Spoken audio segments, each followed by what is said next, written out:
Gleanings, final one of the year. Jesse, get excited. Market's been a little bit better so far in December, which is exciting. Yeah, for sure. It's been good. So we've shared a few times a bull market behavior checklist from one of our research partners, and here it is currently.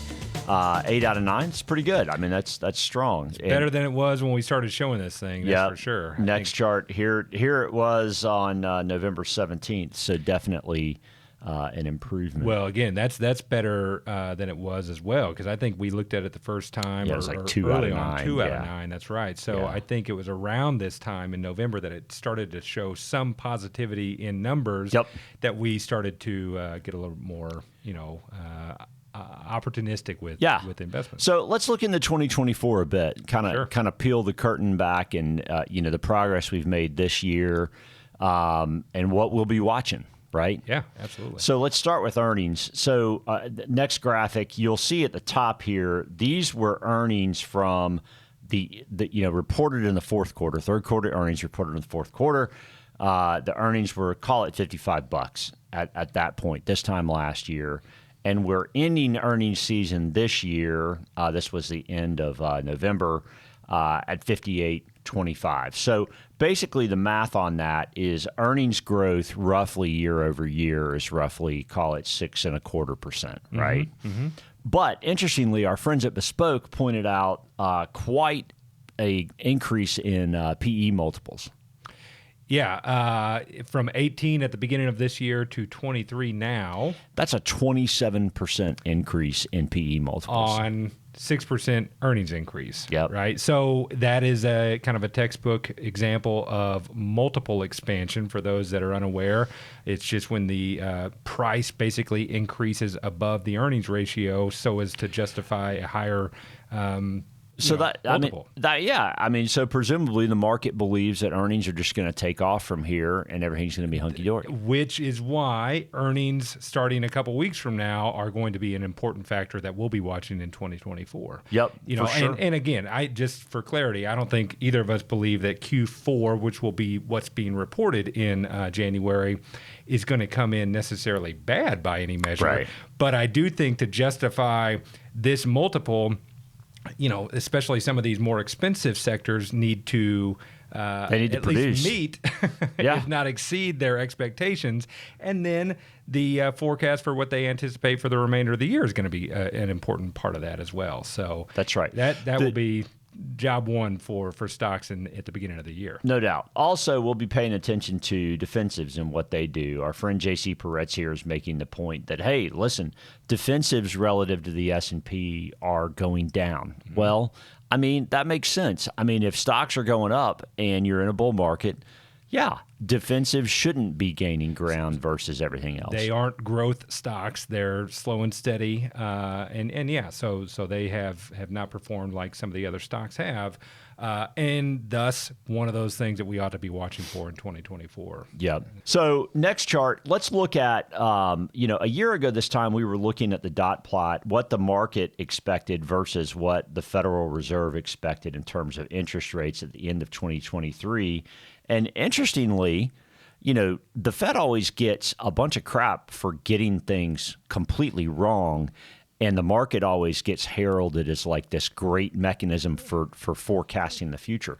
The market got it entirely wrong. The Fed got it right. Yeah, they really did. Yeah, the white line is representing what Fed funds futures, which we've looked at a lot. We'll look at here this video. Yep. They were anticipating whether this was some expectation that they would get another rate hike, but they'd have to lower it back to where things were at the end of 2022. So the market expected 4.25, which is where we were at the end of last year. So they just expected flat throughout the year, whereas the Fed was anticipating that they would get about almost another percentage rate hike. Yeah, and we're at 5 3/8 right now. That's right. In terms of Fed funds rate. Right. So the market was wrong and the Fed was right in this case. So let's look at the last two dot plots. So September, the expectation for 2024 interest rates in the next year was roughly 5.2%. That's what they're expecting. That's right. At the end of next year, which is higher for longer. That's right. That's what started the whole higher for longer notion that has been bandied about even on the nightly news. So, but now In December, what you've got is an expectation that's moved down to 4 3/4, which is roughly three rate cuts. Yeah, 3 rate cuts, 3/4% rate cuts. And so the market, in all its wisdom, presumably since the Fed is expecting 3 cuts roughly by the end of 2024, I'm sure the market's pricing in 3 cuts as well. Or is it? No. Well, fortunately or unfortunately, based on the interpretation of this data, the market is expecting 6 rate cuts by the end of next year. 6 cuts. That's right. Okay. So, right now we're in that time of year where raises are coming, right?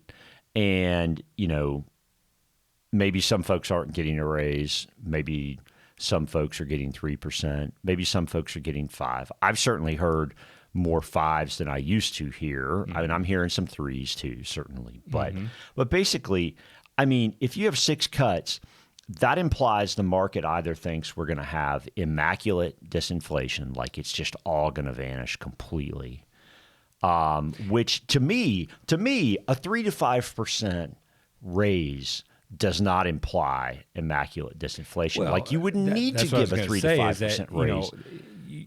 In order to get that or to justify these cuts, it's kind of one of two things. Your scenario of immaculate disinflation, which is hard to imagine when the biggest cost to businesses is labor, right? And we're at least anecdotally hearing most folks are giving raises this year, right, above 2%, right? Okay, or something occurs that demands that they get less restrictive. Right? Yeah. And which or the market's wrong altogether, right, which it was wrong last year. They were. That's right. Or you have a recession, right? Which is right. Nowhere in sight. Okay. I'm it's not even thinking that way. Just it's not in sight at present.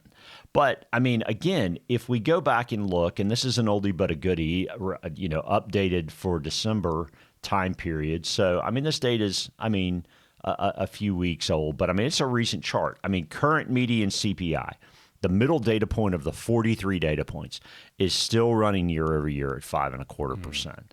And if you look at the one right underneath it, also run by the Cleveland Fed, trend mean CPI, which is an average, right? It's 4.03%. Okay, that's still double the Fed's goal of 2% inflation.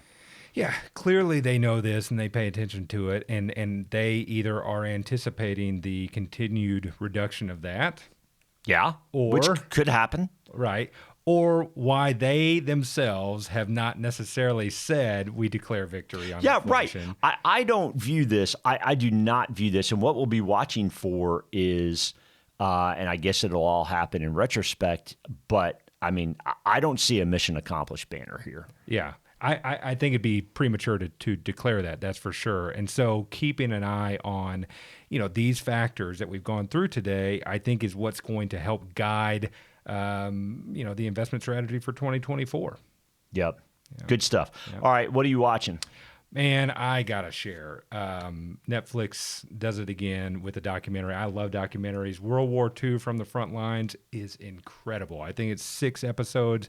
We're halfway through episode 6 in probably a week because it's that compelling. It is video that I have never, ever seen before. They've colorized it, which is great. But the storylines that just go along with these soldiers from all parts of the world in that horrendous war have been just unbelievable to watch. So if you like history or like studying World War II, this is really, really good, really incredible. What about you? We're wrapping up The Crown, season 6.